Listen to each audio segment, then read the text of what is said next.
السلام علیکم۔ آپ سن رہے ہیں قبر کا سفر۔ اگر آپ نے ہمارا چینل سبسکرائب نہیں کیا تو ہمارے چینل کو سبسکرائب کریں اور ساتھ ہی لگے بیل آئیکن کو پریس کر دیں۔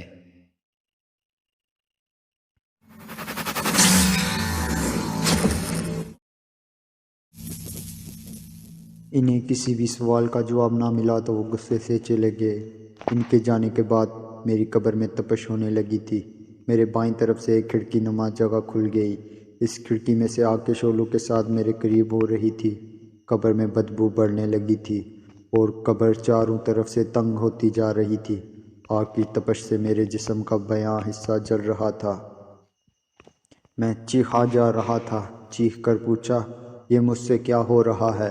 کیوں میری قبر تنگ ہو رہی ہے؟ آگ کیوں میرے جسم کو جلا رہی ہے؟ قبر سے آواز آنے لگی، اے انسان، قبر کا تنگ ہونا، بائیں طرف سے کھڑکی کھلنا، یہ سب تیرے اعمالوں کا کیا درا ہے۔ تو اگر دنیا میں خود کو تنگ رکھتا تو تمہیں یہاں وسیع قبر ملتی۔ اب تیرے چیخنے کا کوئی فائدہ نہیں۔ یہاں تیرے جیسے تیری طرح کے بے شمار انسان چیخ رہے ہیں۔ یہ سب تجھے پہلے سوچنا چاہیے تھا۔ اب عذاب کے لیے تیار ہو جاؤ۔ وہ آواز خاموش ہو گئی۔ آگ میرے بہت قریب آ چکی تھی۔ میرا چہرہ آگ سے جل رہا تھا۔ اس آگ کی تپش دنیا کی آگ سے کئی گنا زیادہ تھی۔ آگ کی تپش مزید تیز ہوتی جا رہی تھی۔ کچھ ہی لمحوں میں میرے چہرے سے ہو کر پورے جسم کو جلانے لگی تھی۔ بہت دیر تک میں آگ میں جلتا رہا، چیختا رہا، پر وہاں کوئی میری چیخ و پکار سننے والا نہیں تھا۔ کچھ دیر بعد میرے جسم سے آگ بجھنے لگی۔ میرے جسم کو ٹھنڈا سکون مل رہا تھا۔ میں نے پھر پوچھا، اچانک سے میرے جسم سے آگ کیوں بجھ گئی؟ وہ میرے جسم کو راحت بڑا سکون کیسے مل رہا ہے؟ میں تو گنہگار ہوں۔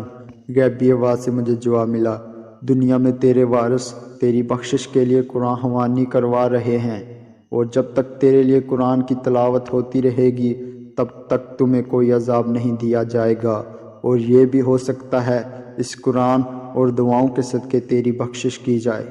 کافی دیر تک مجھ سے عذاب ٹلا رہا، پھر اچانک سے قبر میں وہی بدبو آنے لگی۔ گرم ہوا پھر سے چلنے لگی۔ پھر سے بائیں کھڑکی کھل گئی۔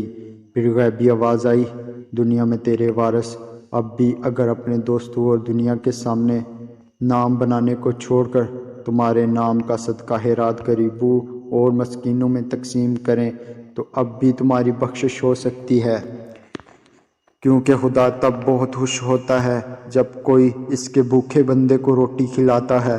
اب تو اپنے عذاب کے لیے پھر سے تیار ہو جا۔ اس کے خاموش ہوتے ہی پھر سے آگ کا جلنا، ناقابل برداشت بدبو۔ میں پھر سے چیخنے لگا۔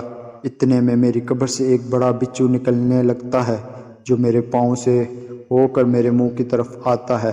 اتنے میں اس کے جیسے اور بھی بہت بچھو نکلنے لگے جو انسانی ہاتھ سے بہت بڑے، موٹے اور کالے خطرناک تھے، جنہیں دیکھتے ہی میں تڑپنے لگا۔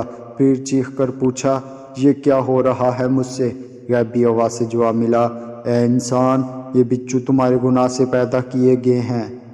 تم جو دنیا میں کسی کو گالی دیتے تھے، اس کی ایک گالی کے بدلے یہاں ایک بچھو پیدا ہوتا تھا، اور اب یہ تمہیں نوچیں گے۔ اس کے ایک ڈس سے تم زمین کے کہیں نیچے چلے جاؤ گے، پھر اوپر آؤ گے، پھر دوسرا ڈسے گا۔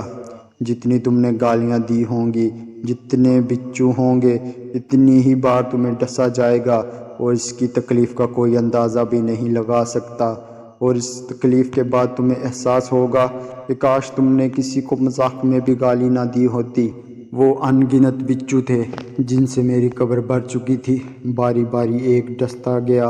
ان کے ڈسنے سے جو تکلیف پہنچ رہی تھی اس کا کوئی اندازہ بھی نہیں لگا سکتا تھا۔ کافی دیر تک میں اسی عذاب میں تڑپتا رہا۔ جب مجھ پر وہ سزا پوری ہوئی تو مجھے بڑے جہنم میں لایا گیا۔ وہاں کی دنیا ہی الگ تھی، ایسی دنیا جس کا کوئی تصور بھی نہیں کر سکتا۔ جہنم کی دنیا بہت بڑی تھی، ہر جگہ آگ ہی آگ تھی۔ میرے ساتھ ایک سزا دینے والا فرشتہ تھا جس نے مجھ سے کہا، اے انسان، یہ وہ جہان ہے جس کا دنیا میں کوئی انسان تصور بھی نہیں کر سکتا۔ یہاں سبھی گنہگار ہیں، اور اب تم دیکھو گے کس کو کس گناہ کی سزا مل رہی ہے۔ میں خوف زدہ ہو چکا تھا، ہر طرف چیختے لوگ تھے جو آگ میں جھکے جا رہے تھے۔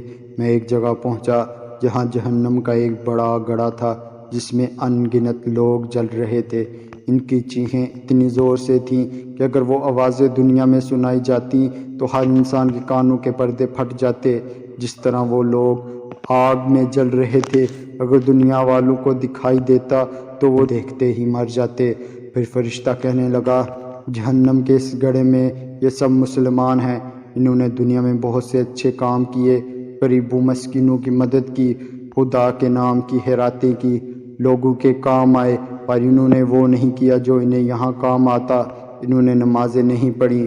خدا سب کچھ معاف کر سکتا ہے، پر جان بوجھ کر نماز نہ پڑھنے والے کو کبھی معاف نہیں کرتا، کیونکہ نماز خدا کا اپنے محبوب خاتم النبیین حضرت محمد صلی اللہ علیہ وآلہ وسلم کو دیا ہوا ایک تحفہ ہے۔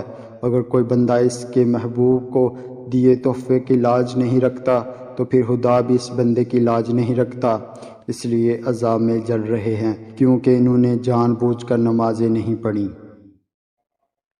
آج کی کہانی یہیں تک تھی، تو ملتے ہیں انشاءاللہ اس کا اگلا پارٹ لے کر۔ تب تک کے لیے ہمیں دیجیے اجازت اور ہمیں دعاؤں میں یاد رکھیے گا۔ اللہ حافظ۔ پاکستان۔